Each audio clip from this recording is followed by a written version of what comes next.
Everybody, and thanks for joining us tonight. First up at 5:30, a vaccine mandate for state workers will soon be going away. And as you can imagine, that has some state employees very concerned. Officers at the Department of Corrections say they're working too many shifts to cover for those who are out with COVID. Our chief political reporter, Susan Raff, is live in our newsroom tonight with the latest on this situation for us. Susan?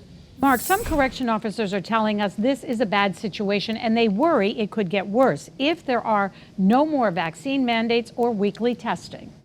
COVID cases are rampant at Connecticut's correctional facilities. We are told close to 900 officers are now out with the virus. At the peak of the pandemic, it may have been as high as 1,200. It's so bad that inmates are not allowed to have any in-person visits. One veteran officer says workers are now covering too many shifts to fill in for those who are out with COVID. Right now, the biggest concern is more staff safety. You have officers that are working, they're getting quadruple drafted. They're working 5 16-hour shifts in a row, going home, sleeping 2 if you're lucky, and going right back in. This correction officer didn't want to be identified. He says at one Hartford facility, 96 officers are now out with COVID. A DOC spokesperson tells us while staffing is down, they do have safety protocols in place.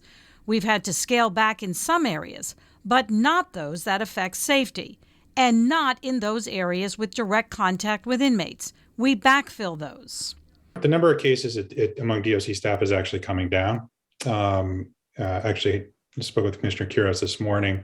Definitely trending in the right direction. And we do have over 2/3 of our DOC staff is fully vaccinated at this point. It is the lowest percentage among our agencies. Correction officers say they're trying to do as much as they can. Everybody's, mentality is, let's get through another one. Let's just get through another one.